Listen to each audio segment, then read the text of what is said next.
El Duende, escrito por Alex Morales Gómez. En la descripción, el link de su página de Facebook. Síguelo. Pertenecía a la policía hace de esto ya algunos años. En la noche, cuando uno sale a patrullar las calles, se puede encontrar cualquier cantidad de sucesos extraños. Muchos de ellos se pueden catalogar como paranormales, pero en el cuerpo policial, esto no es muy dado a que llegue a la papelería.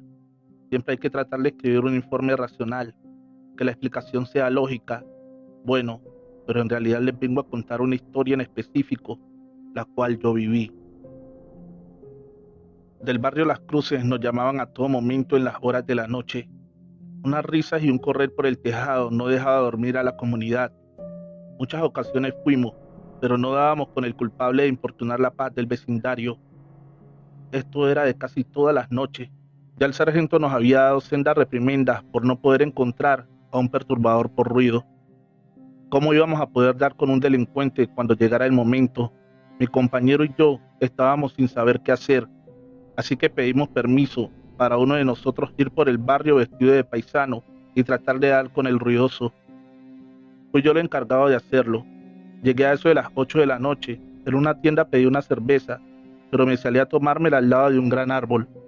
El ruido del establecimiento no me dejaría escuchar si algo pasaba afuera. Iba por media cerveza cuando en la copa del árbol donde estaba escuché un gran animal que se descargó en él. Me quedé pendiente de qué podía hacer. No me percaté de llevar una lámpara, así que no podía ver en la oscuridad de las ramas de los árboles. Aquello dio un grito y una carcajada tan espeluznante que caí de rodillas como atontado. El cuerpo me temblaba y un cosquillejo me subió desde los pies hasta la cabeza. Estaba en un estado lamentable. No me podía mover. Aquello revoloteó en la copa del árbol y escuchó cuando levantó vuelo, dando otro grito y otra carcajada. Dios mío, aquello era el demonio. Me quedé ahí tirado como un despojo humano, mientras a lo lejos escuchaba aquello reír y gritar por los árboles y techos de las casas. Al día siguiente estaba en mi escritorio, la queja de los ruidos y las risas. Le conté a mi compañero la experiencia. Él no podía dar crédito a lo que escuchaba. Es una bruja, aseguró. Ahora yo, el que no podía creer que dos polis estuviéramos detrás de una bruja. Casi un mes nos llevó a dar con el recorrido de aquel engendro, o lo que fuera. Mi compañero y yo nos turnábamos cada noche para saber sus correrías, de dónde salía y a dónde se iba. Así fue que dimos con la casa donde salía aquello. Y digo así, porque fui yo quien lo vio salir por primera vez. Apareció en el techo de la casa como un humo negro, después se transformó en algo así como un ave, pero su figura no era definida. Era grande y con alas. Dio su peculiar chillido y la carcajada aquella. En ese momento tu cuerpo perdía todo movimiento y se llenaba por completo de terror. Igual le había pasado a mi compañero en sus noches de vigilancia, pero ahora yo estaba viendo aquello. El terror que sentí no se puede explicar en letras. Aquello lanzó vuelo y se escuchaba en los techos y árboles. Así también descubrimos a la casa que visitaba cada noche. En el día fuimos a ambas casas. Queríamos entrevistar a las personas de allí. Fuimos con uniforme y con un poco de mentiras por una encuesta policial. Fuimos a cada casa. En la primera solo vivía un hombre. Era un anciano jovial y conversador. Casi no podía caminar. Se ayudaba de un bastón. Vivía solo. Este no podía ser el brujo, o lo que fuera. ¿Cómo podía un anciano así volar por los aires? Nos fuimos decepcionados de nuestra extraña investigación. En la otra casa a la que éste visitaba, vivía una mujer de unos 30 años, muy demacrada y acabada. Su esposo de unos 50 se veía posesivo y agresivo. Fue él quien abrió la puerta de malas maneras, pero el ver que era la policía debió recibirnos. Las preguntas fueron las comunes: nombre, quiénes vivían ahí y esas cosas. Solo vivían ellos dos y no tenían hijos. Mi compañero y yo no sacamos nada en limpio, más aún que no queríamos hablar del tema de la bruja, a menos que tuviéramos una luz de lo que estaba pasando. Nos fuimos con muchas preguntas y ni una respuesta. Sin saber qué hacer, acudimos a la iglesia. Estábamos dando palos de ciego. El sacerdote nos atendió muy atento. Al escuchar nuestra historia, nos dijo que aunque eso hace parte de las labores de Dios, no era Él quien nos podía asesorar. pero nos podía decir quién sí nos podía ayudar. Nos dio una dirección a unas 3 cuadras de la iglesia, nos dio un papel con su firma para que nos atendieran. Con nuestros uniformes no nos darían ni el saludo. Si no fuera con ese papel, nadie nos diría una palabra. En verdad, la mujer que había allí nos tiró la puerta en la cara. Solo cuando deslizamos el papel por debajo de la puerta nos abrió.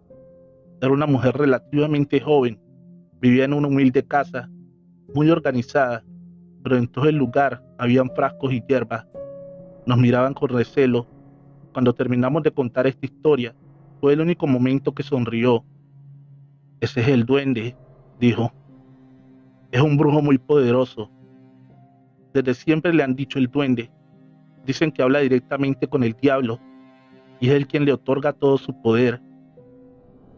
La mujer, lo más seguro, es alguien que él quiere hacerle daño hasta matarla. Cuando vuela, chilla y se carcajea para que nadie dude del poder del demonio representado en el duende. No podíamos dar crédito a las palabras de la mujer. ¿Cómo un anciano en esas condiciones podía tener tanto poder? Le preguntamos. ¿Cómo podíamos detenerlo? Nos dijo que primero debíamos saber por qué visitaba a aquella mujer, y eso lo debía saber ella. Después de tener esta información, debíamos ir a pleno día, ya que a esta hora está muy lejana la oscuridad, y esta es la que le da más fuerza.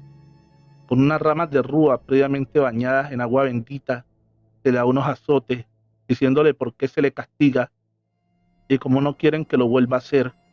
Así él nunca podrá volver a visitar a esa mujer en especial. Eso no le quita que pueda seguir haciendo sus fechorías a otros. Nos quedamos ahí parados como idiotas. ¿Cómo 2 policías van a golpear a un hombre, así sea con ramas secas? Esto nos podría llevar a perder la placa y hasta ir a la cárcel. Ella nos miró y, como si leyera nuestros pensamientos, nos tranquilizó. Dijo que el anciano no nos denunciaría. Para él, con sus poderes, no podía decir cuál era el secreto para vencerlo. Con esta información, estábamos encaminados a este extraño caso, pero aún faltaba la información de la mujer. Antes de ir allí, investigamos en las fichas de la policía a la pareja. Ella no tenía ningún antecedente, pero el hombre sí los tenía. Varias denuncias por maltrato a mujeres y animales. Nunca fue encarcelado por esto, pero todas con anterioridad a su pareja actual. Al parecer, había cambiado o ella aguantaba callada. Para mi compañero y yo, esta última era la más creíble. Llegamos allí y mientras mi compañero hablaba con él, mintiendo por supuesto, lo intimidaba con aquellas viejas denuncias. Le decía que una mujer de aquellas también lo acusaba de violación y este delito en nuestro país no caduca nunca. Fue una apuesta arriesgada, pero dio resultado. Mientras mi compañero lo interrogaba con datos sacados de los expedientes, yo hablaba con su esposa. Estábamos cometiendo una cantidad de abusos de autoridad, digámoslo así. Pero debimos llegar al fondo de esto. Ella me confesó que hacía cosa de unos 10 años se había casado con aquel hombre. En el noviazgo, él era todo un príncipe, pero 3 días después de casarse, le dio una golpiza por una pequeñez. El sueño de ambos era tener hijos, pero ella, después de aquella golpiza, se prometió que nunca tendría un hijo con aquel hombre. Al comienzo empezó a planificar a escondidas, hasta que hace cosa de 1 año la descubrió. La golpeó tan fuerte que ella pensó que iba a morir, pero ni así lo denunció. Sin saber qué hacer, recurrió donde el duende. Cuando la madre de su esposo murió, él debió viajar a su pueblo y así ella aprovechó para visitar al duende. Este le dio un bebedizo con el cual nunca quedaría embarazada.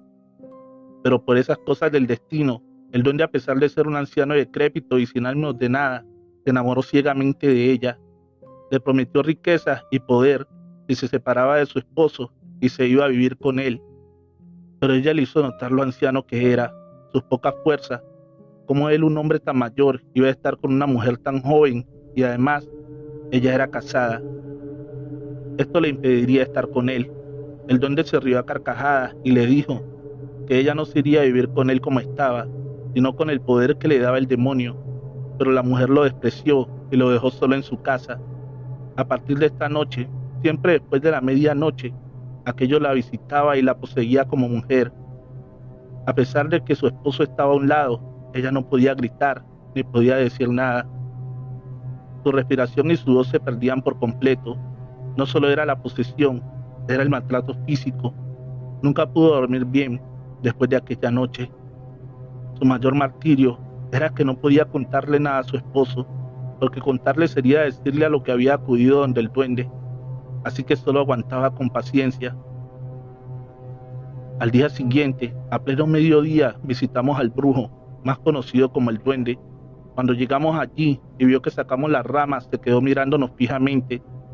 Él entendía lo que estaba pasando. Empezamos a castigarlo y a decirle que no debía visitar nunca más a esa mujer.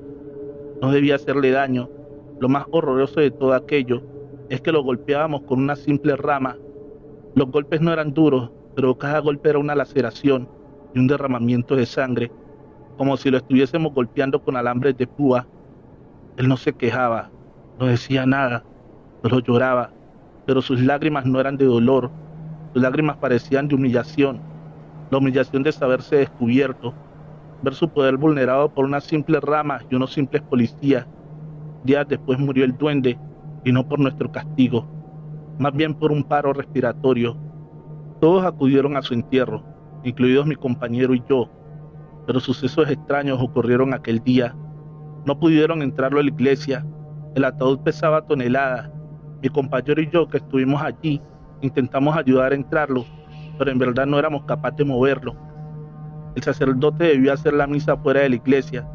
Cuando tiró agua bendita en el féretro, un rugido estremecedor hizo correr a muchos de los presentes. Después de esto, el ataúd volvió a ser liviano, tan liviano como el cuerpo que llevaba adentro, del duende que, aunque fue muy famoso, murió como muere cualquier ser humano. El dato que voy a dar aquí, mi compañero y yo pensamos en no escribirlo, puesto que no nos orgullece decirlo, pero para que la historia no quede inconclusa, lo teníamos que narrar. La mujer siguió viviendo con su esposo, pero unos días después de la muerte del duende, recibió una golpiza tan fuerte que fue a dar al hospital. Yo personalmente fui allí y le tomé su denuncia. Arrestamos a su esposo, pero sabíamos que esto no daría mucho tiempo de cárcel y pronto saldría de allí, y ella tendría más problemas. Así que hicimos lo mismo que con el duende, pero esta vez di golpes de verdad, golpes que hacían daño y quebraban costillas. Como les dije anteriormente, no me siento orgulloso de esto, pero de esta manera hicimos que aquel hombre respetara a su esposa y nunca más le volviera a alzarle una mano. Vivieron felices, nunca se supo. Que hubiese una agresión más, pero nunca tuvieron un hijo, porque el duende hacía bien su trabajo. Si aún no estás suscrito, te invito a que le des fuerte al botón de suscripción y actives la campanita de notificaciones para que no te pierdas más historias como estas. El nuevo brujo, escrito por Alex Morales Gómez. En la descripción, el link de su página de Facebook. Síguelo. Estas son dos historias en una, pero estaban unidas la una con la otra. Aún estaba yo en la escuela cuando llegó a vivir enseguida a una casa de mi padre, un hombre llamado Antonio, pero todos le decían Antonio Tabaco, por su peculiaridad de tener siempre un tabaco entre sus labios. Aunque no era de por allí y nadie lo conocía, pronto se fue haciendo famoso porque su brujería era poderosa e infalible. Podía acabar con cosechas o hacer que éstas germinaran, hacer que llegara la lluvia o la sequía según los deseos del cliente. Sanaba el ganado a la distancia, tan solo con un conjuro. Leía el tabaco, el chocolate y fotos. El gran brujo, empezaron a llamarlo algunos. Allí iban muchas mujeres feas, viejas, jóvenes y bonitas, todas en busca de amor o para que les quitara a sus esposos, los bebedores o los agresivos. Se empezó a decir que el brujo utilizaba su fama para seducir a las mujeres más bonitas. Cuando se encerraba con ellas, no era para hacerles ningún trabajo, era para llevarlas a la cama, así que muchos hombres estaban celosos y a la vez preocupados, pues sabiendo de sus poderes era difícil enfrentarlo. Un domingo Catalina fue a consultar al brujo. Quería que éste le dijera si su esposo le era infiel. Como siempre, éste se encerró con la joven esposa en una habitación. De allí salía humo, un humo con un olor peculiar a mentol, pero también salían gemidos de placer. Como Catalina vivía tan cerca, algún vecino corrió y le llevó el suceso a su esposo. Este se vino con revólver en mano y con 3 tiros al aire hizo salir al brujo y a su cliente. Ambos salieron en prendas menores.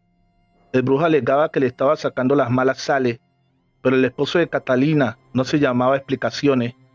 Lo amenazó con el revólver y le exigió irse de inmediato del lugar. Así fue que el brujo, sin mediar más palabras, empacó lo poco que pudo y huyó del lugar. Esa misma noche, Catalina desapareció en la noche, llevándose unas pocas pertenencias. Algunos dicen que huyó tras el brujo, otros dicen que la vergüenza no le permitía estar más por allí. Al esposo de Catalina lo encontraron muerto en la entrada de su casa. Se cree que al amanecer, buscando a su esposa huida, una abeja entró en su garganta y dejó su aguijón allí. El hombre murió ahogado por la hinchazón de la picadura. Nadie podrá saber bien cómo pasó, pero muchos pobladores aseguran que fue el brujo que vino en forma de abeja y lo mató. Allí entra la segunda historia. Arnulfo era el ayudante de Toño. Era un joven retraído. Muchos dirían que tonto. Hasta el propio Toño decía que no se le podía mandar a hacer encomiendas muy complicadas porque las olvidaba. Pero Arnulfo llegó una tarde a la casa que pertenecía a su jefe Toño. La cercó con alambres por todos lados y llevó 2 perros negros inmensos y abrió de nuevo el trabajo del brujo. Al principio nadie quería ir allí. Sabían que Arnulfo no era normal, pero con los días se fue ganando a las personas, no solo de la vereda, también de toda la región. Del pueblo y de pueblos contiguos se decían que tenía más poder que Toño. Algunos decían que este último fue quien le enseñó, otros que era el mismo Toño que había tomado el cuerpo de Arnulfo. Quienes lo consultaron decían que era un hombre completamente diferente. En la noche dicen que lo sentían correr por los cultivos dando carcajadas. Se sabía que era él por su risa peculiar. También dicen que por donde pasaba secaba los cultivos.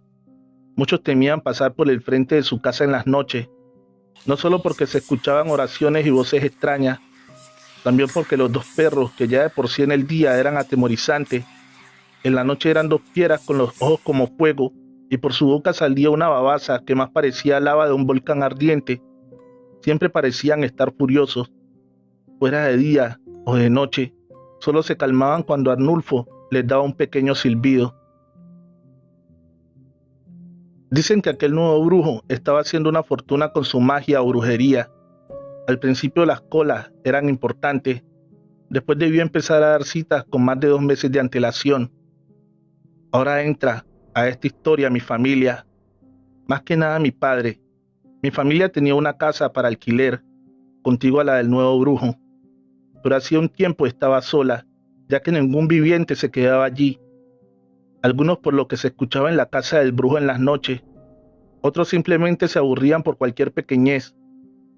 Mi padre, cada que se iba un inquilino, la organizaba de nuevo, la pintaba, volvía a sembrar jardín, ya que este pronto se secaba.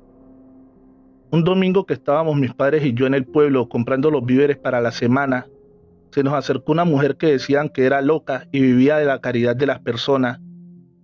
Eugenia se llamaba. Se vestía de harapos y olía mal. Esta llamó a mi padre aparte y le dijo que el vecino estaba interesado en que le vendiera la casa, para él hacer más grande su negocio. Por eso todos los inquilinos se aburrían, porque le habían puesto tierra de cementerio en varias partes de la casa y le habían hecho un conjuro de magia negra. Mi padre se quedó pensativo, a pesar que él sabía lo que pasaba con el brujo. No creía en esas cosas, mas sin entender, le preguntó a la anciana qué podía hacer para combatir aquel mal. Lo primero que debía hacer era encontrar la tierra de cementerio. Esta debía estar a los alrededores de la casa, en 4 puntos distantes. Después de encontrarla, debía devolverla al cementerio. Después debía enfrentarlo cara a cara. Para esto necesitaba llevar el cordón de San Benito amarrado a la cintura. Este debía estar previamente bendecido con agua bendita. También debía conseguir un ramo de los que se usan en Semana Santa y quemarlo alrededor de la casa. Necesitaba un arma cortopunzante, preferiblemente un puñal de plata. Este también debe ir bañado de agua bendita. No se preocupe por lo que necesita. El sacerdote le conseguirá el cordón y el puñal. Debía decirle que la blanca lo había mandado El sacerdote sabría de qué hablaba.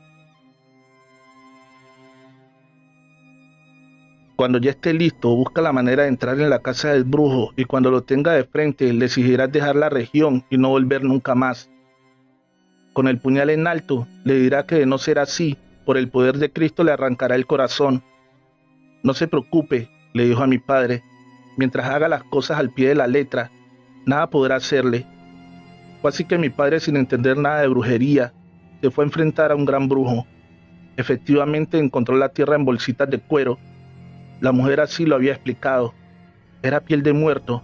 En la tarde la llevó al cementerio y en la noche por el muro que daba a la casa del brujo. Saltó a la casa. Resuelto pero con el corazón en la mano, lleno de temor. Cuando los dos perros lo vieron, le ladraban con rabia, pero se mantenían a distancia. Después diría a mi padre que aquellos no eran perros comunes, no solo por su tamaño y color completamente negros. Sus ojos eran fuego y sus dientes parecían espadas. Su babasa olía a azufre. Arnulfo salió al escuchar que sus perros no se calmaban con su silbido. Al ver a mi padre, retrocedió unos pasos. «No podrás conmigo», le gritó. Mi padre le dijo en voz calmada pero temblorosa, porque aquel no era el Arnulfo que él conocía. Aquel era un ser oscuro, no parecía un hombre, más parecía una sombra, un humo negro. Mi padre le exigió con el puñal de frente que debía irse de la región. Aquello dio una carcajada y se desvaneció en el viento. Solo un tabaco quedó al lado de mi padre. Cuando escuchó el gemir de los dos perros que estaban a un lado, mi padre miró con rapidez. No quería ser atacado por aquella fiera. Lo que vio lo causó más terror de todo lo que vivió esa noche. Donde antes estaban los perros, estaban los cuerpos sin vida y desnudos de Arnulfo y Catalina. Mi padre llamó a un inspector policial que vivía cerca para que se encargara. Esta y medicina legal no podían dar una explicación a estas muertes. Aquellos cuerpos, a pesar de no estar en estado de descomposición, llevaban más de 2 meses muertos. Mi padre alquiló de nuevo la casa. Ya llevan como 3 meses los nuevos inquilinos y están felices. Un domingo nos fuimos donde Eugenia a darle las gracias por su favor, pero esta no nos habló. Parecía que ni nos reconocía. Era la loca de siempre. Le dimos unas galletas para que comiera y un billete, el cual vimos cuando lo tiró a la basura. Fuimos donde el sacerdote a preguntarle por aquello y nos aseguró que el puñal y los artículos que le pidió mi padre hacía más de 2 meses los tenía. Una mujer vestida de azul se los había dejado con la recomendación de entregárselos a quien dijera, la Blanca. Trovadores, hemos llegado al final de este episodio. Revisa la descripción del video, así como el comentario fijado, donde te estaré dejando recomendaciones para que los escuches. Recuerda dejar un like y un bonito comentario. Si aún no estás suscrito, dale fuerte al botón de suscripción y activa la campanita de notificaciones. Feliz noche, trovadores, amantes de cuentos de terror.